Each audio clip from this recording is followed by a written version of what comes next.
Good afternoon, ladies and gentlemen. We're going to get started with our public hearings. Before beginning your presentation, please state your name and address clearly for the record and spell your name if you like to. You can also hand your copies to the clerk stated at the podium upon entering the room if you wish as well. And also just be reminded that you have 3 minutes to speak, and a yellow light in front of you will come on when you have 30 seconds left in which to finish your presentation.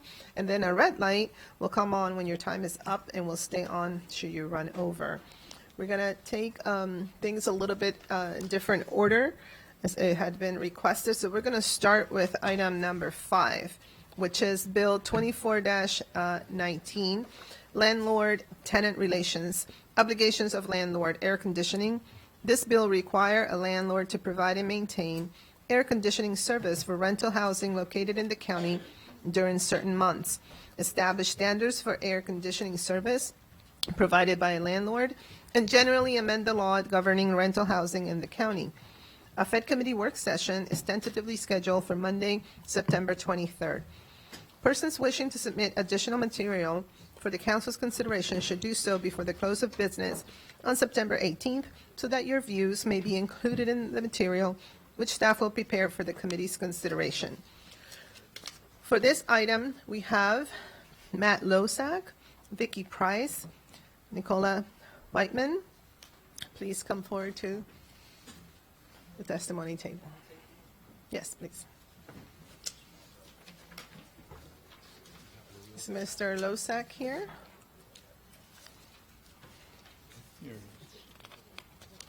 Yes, Mr. Losak. Also Julio Murillo from CASA. Is Julio here? Yep.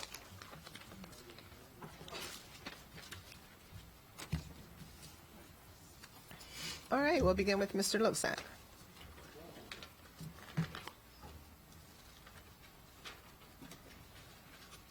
And there's a button at the base of the microphone, Mr. Losak, there. Am I on or am I off? I'm on. Good afternoon, council members, Council President Navarro. My name is Matt Losak. I'm Executive Director of the Montgomery County Renters Alliance. As you know, the Renters Alliance is the first and only regional nonprofit dedicated exclusively to renter outreach, education, organizing, and advocacy. We were founded in 2010 at the urging of the county's tenants work group to give renters a voice in county affairs, to educate renters across the county of their rights, to strengthen those rights, to advocate for a more responsive and effective government, and to assist renters and to help the county advance its need for more affordable, stable, quality rental housing for nearly 40% of the county residents who rent their homes. First, we want to thank Councilmember Hucker and the co-sponsors, Council President Navarro, Councilmember Albernaz, and Councilmember Giwando for co-sponsoring this bill. A significant number of, since our founding, we have worked with scores of properties all across the county, educating thousands and directly advocating for hundreds of renters. A significant and growing number of complaints have to do with the lack of heating and air conditioning. But as you know, we have a law to enforce the lack of heating, but air conditioning remains nearly non-existent, except for a vague requirement that if you have air conditioning, it has to be in good working order. Absent from this legal admonition are answers to the basic questions. What temperature is the legal requirement for an air-conditioned apartment? The Renters Alliance believes it should be 75 degrees.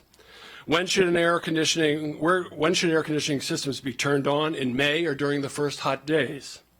Likewise, when should they be turned off? When air conditioning systems fail, how responsive should a landlord or property management company be in making repairs, as soon as possible or whenever they get around to it? Should common areas also be included as habitable spaces and fall under heating and air conditioning requirements? What shall be the enforcement of the law if enacted? The Renters Alliance has not considered these questions as an academic abstraction. We know firsthand what happens to county residents when these questions are not answered in the law. In Kensington, we worked with tenants, especially seniors and the disabled, to fight property management when their air conditioning system went down for weeks. Property management claimed that parts were coming in from Sweden. I don't know why Sweden, but they claimed it was coming in from Sweden. But what was clear was that the cheap fix, taking weeks at the expense of their residents, was preferable to a safe temperature in their building, where residents, seniors, working families, children spend sleepless nights in sweltering apartments over 90 degrees.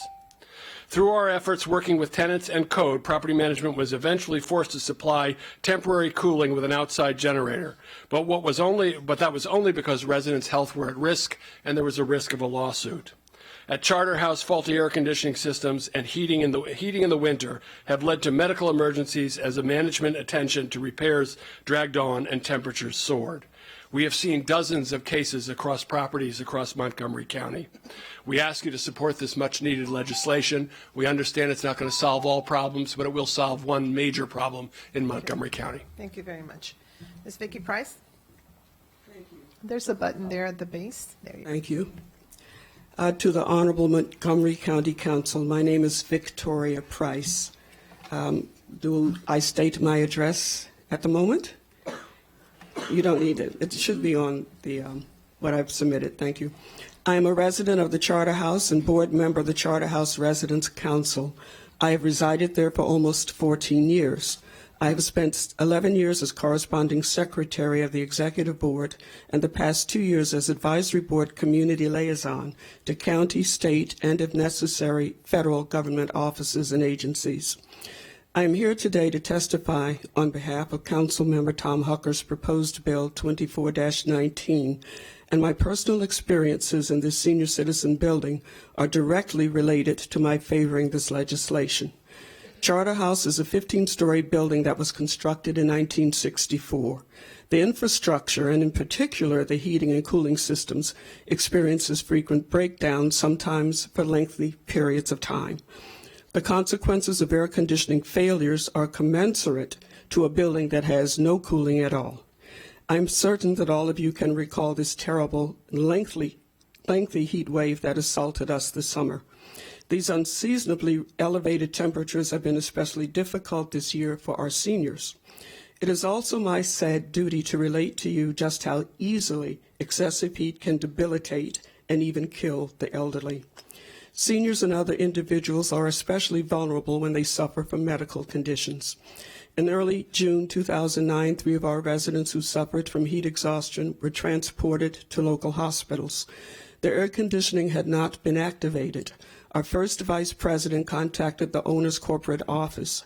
She informed staff that if the cooling system was not turned on by the end of business that day, the residents would camp out in the lobby and on the mezzanine levels and contact the media. The air conditioning was subsequently turned on. In the hot summer of 2011, a neighbor died and his body decomposed for a week inside of his apartment. The air conditioning in his apartment was not operational prior to his death. Although the resident had an underlying heart condition, paramedics and medical examiner issued a preliminary cause of death as hyperthermia. He had lived at Charterhouse for less than 2 months. In September 2015, during an especially scorching hot Labor Day weekend, the air conditioning was not functional. A group of our suffering seniors picketed the front of the building to bring attention to the dangerous heat conditions inside. Last month, a resident fainted as she sat on the mezzanine level. 3 weeks later, our board first vice president also fainted. Both were transported to hospitals and were discharged several days later. How do we prevent these scenarios from happening again in this county? The county council's passing of Councilmember Tom Hucker's bill is the answer. Property owners should not only provide air conditioning, since they hold the purse strings for the upkeep of their buildings, they should also make sure Thank you, Ms. Price. that they are serviceable. We'll read the rest of your written testimony. Thank you. you very much. Nicola Whiteman. Good afternoon, council members and staff. I am Nicola Whiteman, AOBA's Senior Vice President of Government Affairs. AOBA is a nonprofit trade association representing, whose members portfolio include over 60,000 apartment units and 20 million square feet of office space in Montgomery County. Our members are committed to providing safe and comfortable housing to their residents, and this includes heat and air conditioning. I am pleased to testify in support of Bill 2419 with amendments. While AOBA supports the spirit of this county bill, a standard uniform state bill is just generally good policy. For AOBA member companies operating in multiple jurisdictions, a patchwork of conflicting laws can make it difficult to do business in the region. As to the pending bill, we have identified several issues, some of which are noted in my statement, which we have also discussed with the lead sponsor, that can be addressed by amendments included with my statement. I'll highlight a few. One, the need to make repairs. The bill as drafted currently includes a requirement to maintain an air conditioning system in a safe and good working condition. It is important that we ensure that housing providers have adequate time for repairs when necessary. There are times when equipment fails, and the time to make repairs to cooling towers or chillers can take more than a day. Second, no uniform systems or building types. The bill should take into consideration the different types of heating and cooling systems in the county's more than 90,000 rental units. Two-pipe and similar systems need time to convert from heat to cold and cannot be easily switched back and forth to accommodate fluctuations in temperature, especially during the early weeks of May, which can still have cool mornings and evenings. Notably, housing providers, AOBA members, are very careful in selecting the switch date to maximize resident comfort. Compliance dates. AOBA proposes a May 15th to September 30th compliance period for the air conditioning requirement. The minor modification of the May date addresses concerns about cooler days earlier in the month and notably mirrors similar language in D.C. and Virginia. The requirement to cool the dwelling unit or a minimum room temperature. Buildings without a central system are typically older and have electrical constraints. It can thus be challenging to meet this requirement in part due to electrical infrastructure limitations, which can require costly upgrades to comply with the bill. And we've included in our statement recommendation about specifically addressing window units in buildings. And we've also received some additional comments from members about the minimum temperature requirement, which we'll share with the council as well. Finally, residents who provide their own window units. Finally, there are properties, we did poll our members, not many of our members, but there are other properties in the county where residents provide their own window units subject to certain restrictions. For example, residents must use a dedicated outlet in the units. In these circumstances, the housing provider's obligation to provide and maintain the air conditioning units will not apply. Thank you for the opportunity to present AOBA's testimony, and we look forward to working with the sponsors and the rest of the council on this and other important policy matters. And I thank you, Councilman Brucker. Thank you very much. Mr. Asim Nigam, you can go ahead and approach the table since you're also assigned for another item. Julio Murillo. Good afternoon, President, Council President, and members of the Council. My name is Julio Murillo, Government and Strategic Relations Specialist at CASA. CASA is a regional immigrant community organization with deep roots in Montgomery County. We provide an array of direct services for our members, such as vocational training, health services, ESOL classes, citizenship services, legal services, and much more. We are a direct service organization with advocacy. Our members are the ones who establish and lead our advocacy efforts. Our Montgomery County members have consistently selected quality of life as a top issue, which is why CASA is here today in support of Bill 2419. We want to commend the County Council for being a strong ally to the tenant community and for considering considering the much needed legislation. CASA has a robust community organizing program with a presence in many renter communities in Germantown, Gaithersburg, Aspen Hill, Rockville, Silver Spring, and Long Branch. We have facilitated several hundred tenant meetings in these areas and have spoken with thousands of tenants across the more than 10 years we have been organizing tenants around their rights and responsibilities in the county. In many interactions, one of the top concerns is the standard of living provided by some apartment complexes. Our tenant members are not asking for luxuries. They are just asking for the right to live in a safe environment where they do not have to expose themselves to the dangers of extreme temperatures in their home. For many, some things are easily accessible, such as air conditioning. But for some, it's not. For example, our organizer in the Aspen Hill area, sorry about that, there's a bug here, area was contacted by a few tenants because their AC was not working for about a month. The AC vents in the apartments were blowing out hot air with dust, which negatively affected their children's health. They followed the standard procedure and reported the issue to the property manager, but unfortunately, their complaint was disregarded. As a result, the tenant reached out to CASA, and in partnership with the Department of Housing and Community Affairs, we were able to resolve this issue.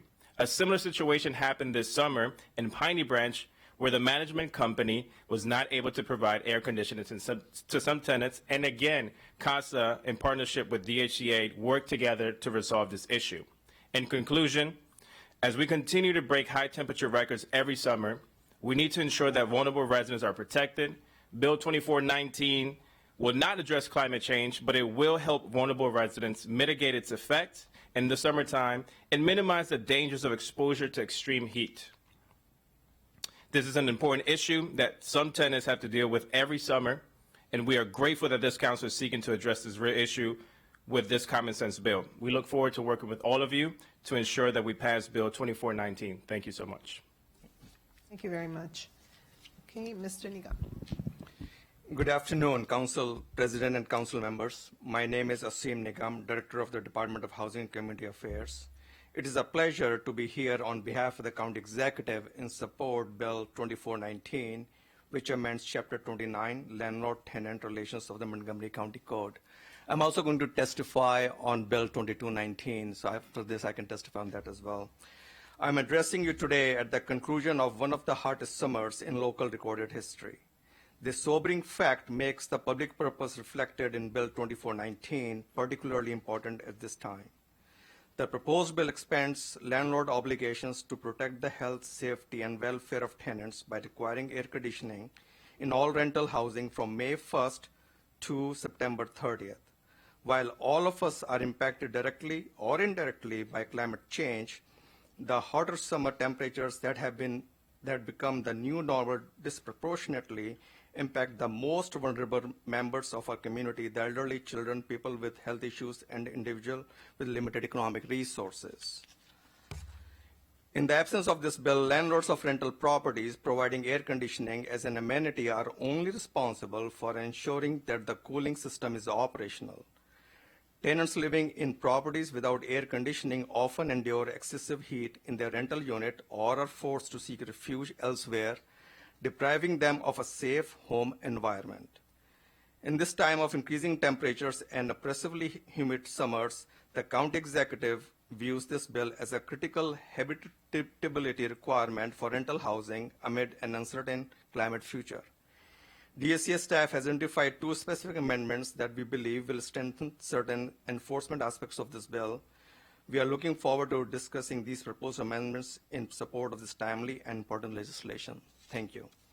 Then on 2219, it is a pleasure for me to appear before you on behalf of the county executive in support Bill 2219, which amends Chapter 26 and Chapter 29 of the Montgomery County Code. The proposed bill is companion legislation to zoning text amendment ZTA 19.01 and provides the appropriate amendments so that ZTA and county code properly conform. The department appreciates the additional language regarding common ownership protections that does suggest a second technical amendment to the bill so that the reporting requirement proposed in Chapter 26 would be moved to Chapter 29. This would consolidate all ADU requirements in the single chapter, which would help to more streamline program administration.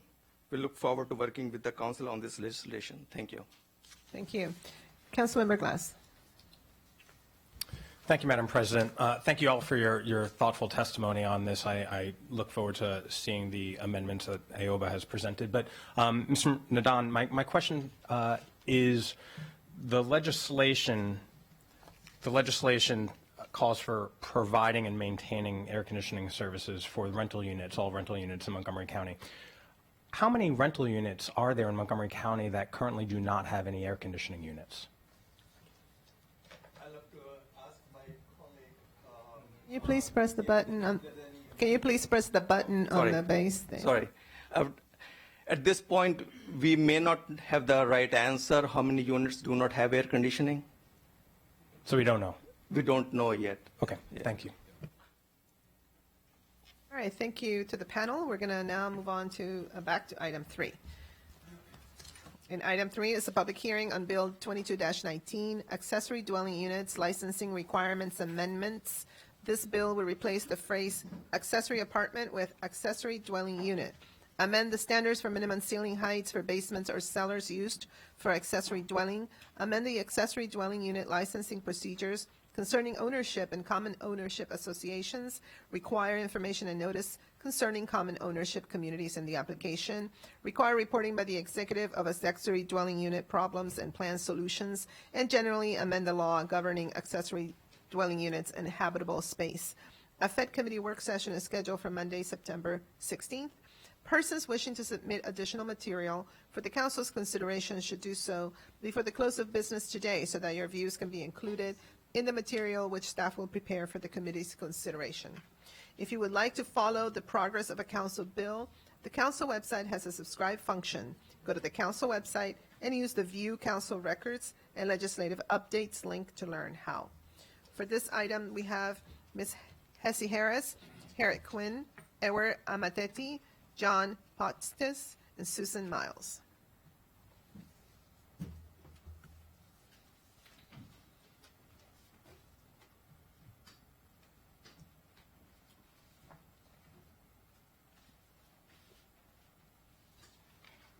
Okay, we'll start with Ms. Harris. And there's that button at the base of the microphone. There you go, yes. Okay, great, thank you. As you said, my name's Hesse Harris. I live at 12901 Blewett Lane, Silver Spring, Maryland. Ms. Harris, do you mind moving the microphone so we can hear sure. you? Can you Yes. hear me better now? Now we can hear you better. Good. All right, did you pick up that other? Do I need to repeat it? We're good. Okay, repeat it. Don't charge me. Okay, my name's Hesse Harris, and I live at 12901 Blewett Lane, Silver Spring, Maryland. This bill is very poorly drafted and it's deceptive. It's lacking in many ways, but time constraints will only allow me to address some of them. Section 1 states that a hearing may be held or a written report or decision issued in the event of a waiver or objection. The verb may is permissive. In contrast, shall is mandatory. The language here does not require anything to be done other than a stated decision. There's no requirement for an explanation or the standards or analysis employed to reach the decision. Then there is the matter of primary residence of the owner. From the initial town meeting, which was chaired by Councilmember Reamer, it was stated that the owner had to live in the dwelling. Indeed, several of the objections and concerns he indicated would be addressed by the fact that the owner lived there. Also, if I recall the televised interview with Chris Plant, Mr. Reamer emphatically stated that the owner had to live there.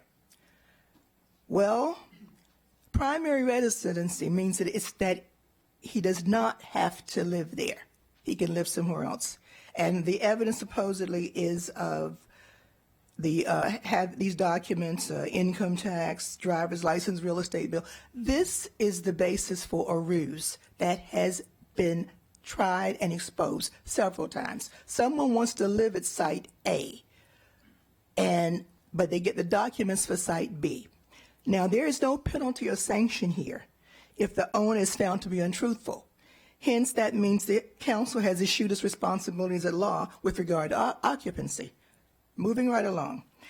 This issue of sublease. It says here that the landlord and tenant can agree upon a sublease, and that the landlord must not unreasonably withhold his permission. This is a tortuous interference with the right to contract. There is no right to sublease. Landlord and tenant make an agreement. If the landlord wants to include the right to sublease, he may, but he doesn't have to. Nor can he be compelled to sublease, which is what this language says. The government cannot interject itself into the landlord's action here. Finally, except if it's contrary to law, finally, what does unreasonably withheld mean? I could ask all of you. Finish your sentence. Okay. I could ask all of you for what that means. I get 9 different answers of answers separately.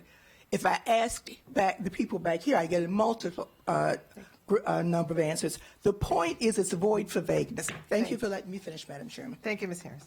Harriet Quinn. Edward Amatetti.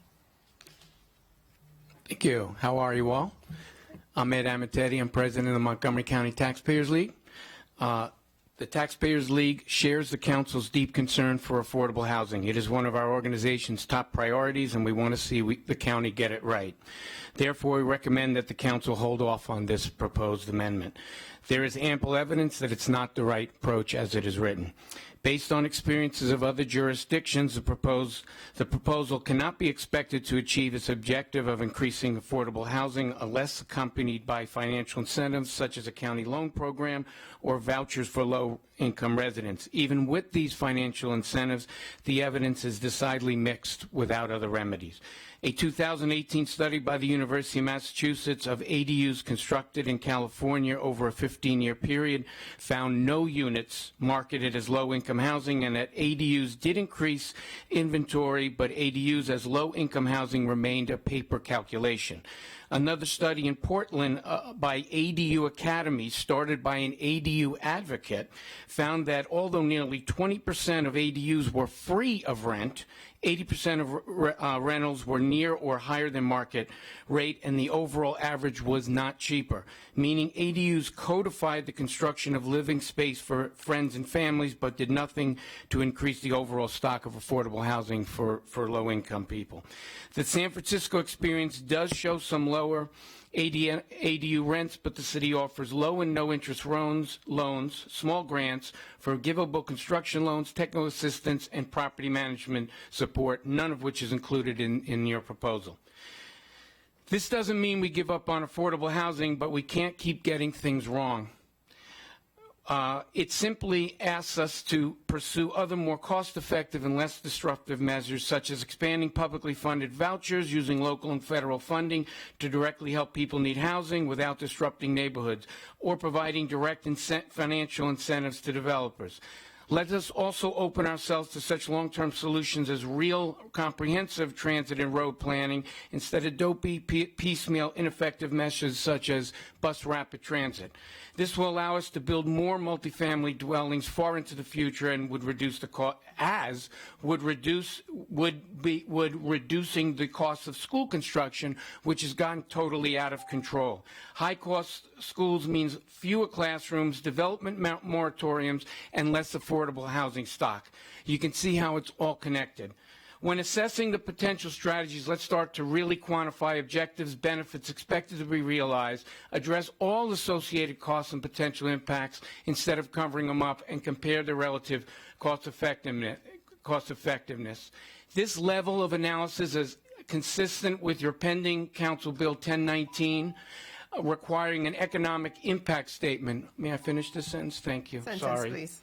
Requiring an economic impact statement for every bill considered by this council to be prepared by the Office of Legislative Oversight. Thank you. Oversight. Thank you. Thank you so much. John Foxtis. Yes, good afternoon. My name is John Foxtis. I'm the President and CEO of Habitat for Humanity Metro Maryland, a nonprofit affordable homeownership provider working in Montgomery County since 1982. I would like to thank lead sponsors, Council Members Reamer, Friedson, Joando, and Navarro for introducing this important legislation, and co-sponsor Council Member Albornoz for his support. I'm here today to voice Habitat for Humanity's strong support for Bill 22-19.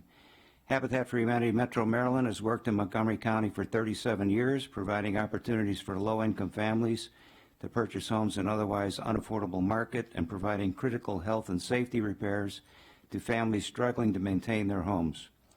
Over the years, we have met hundreds of families in desperate need of safe, decent, and affordable housing in our county. Families that would love to live in single-family neighborhoods but are generally priced out of those areas.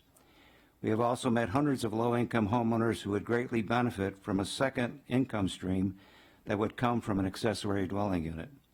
As you know, we strongly supported ZTA 19-01, and we were thrilled to see the legislation unanimously approved by the Council. Habitat believes that Bill 22-19 is an important companion bill to the text amendment. Habitat believes that it is important to allow the homeowner to choose whether to live in the main unit or the accessory unit. This option provides important flexibility for older adults and residents living with disabilities to build accessible ADUs and rent out the main unit.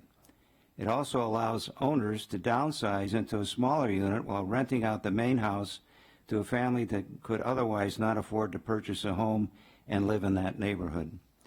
Moreover, Habitat supports the addition of language allowing for slightly lower heights in basements caused by beams, girders, ducts, and other obstructions typically found in basements.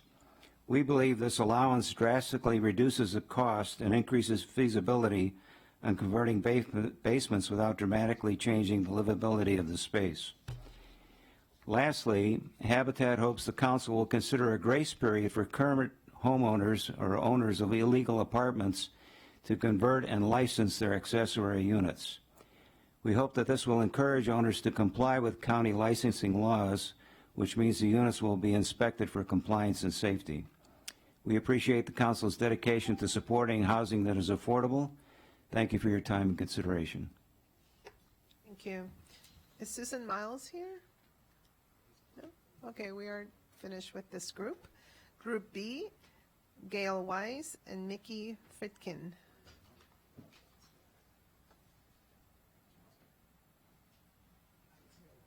Not here? Gail Wise and Mickey Fritkin? No? Okay, so we are done with this particular public hearing. Item 4, it's a public hearing on Bill 23-19, Cybersecurity Investment Incentive Tax Credit Supplement Amendments. This bill would allow a qualified investor to receive the Cybersecurity Investment Incentive Tax Credit Supplement and generally amend the law related to the Cybersecurity Investment Incentive Tax Credit Supplement. A Fed Committee work session is tentatively scheduled for Monday, September 16th. Persons wishing to submit additional material for the council's consideration should do so before the close of business on September 11th so that your views can be included in the material which staff will prepare for the committee's consideration. There are no speakers for this public hearing, so this public hearing is closed. On to item number 6. Item number 6 is, yeah, I have it. Item number 6, the council will receive testimony on the Veers Mill Corridor Master Plan Sectional Map Amendment, SMA H-132, which would rezone approximately 118 acres of the approximate 889 acres in the SMA. The remaining 771 acres are proposed to be reconfirmed in the existing zoning classification. The record on the SMA will close on September 12th, and action for this item is scheduled for September 17th. And for this item, we have David Helms and Karen Grisez. Karen. Good afternoon, President Navarro and other council members. I'm Karen Grisez. For the record, my address is 1905 Forestdale Drive in Silver Spring. There was a typo in the address as submitted. I'm here in support of the proposed sectional map amendment. I've been before the council and in fact the planning board before on this item. I'm one of the beneficiaries of the trust that owns the 12607 Veers Mill Road property where my mother lived for 60 plus years before the time of her death. It's our understanding now that there's no opposition on the sectional map amendment from any of the neighbors, and we the family representing 12607 and 15 want to encourage the council to approve without modification the sectional map amendment so that development can go forward to meet the goals of the county and the family for missing middle housing on this parcel. Thank you very much, and that was a very important component of this master plan. We really do appreciate the collaboration in this particular case to provide more housing within that missing middle, so we appreciate you being here. Is Mr. Helms here, David Helms? No? All right, so this public hearing is closed. Thank you. Thank you. Item number 7 is a public hearing on a supplemental appropriation to the Montgomery County Public Schools FY19 operating budget for the Entrepreneurial Activities Fund in the amount of $3,500,000 for school bus safety camera program. An Education and Culture Committee work session is tentatively scheduled for Thursday, September 12th. And for this item, we have one speaker, Karen Rivas. Is Karen Rivas here? Doesn't look like it. Okay, well, I guess this public hearing is closed. And with that, we are adjourned. Thank you.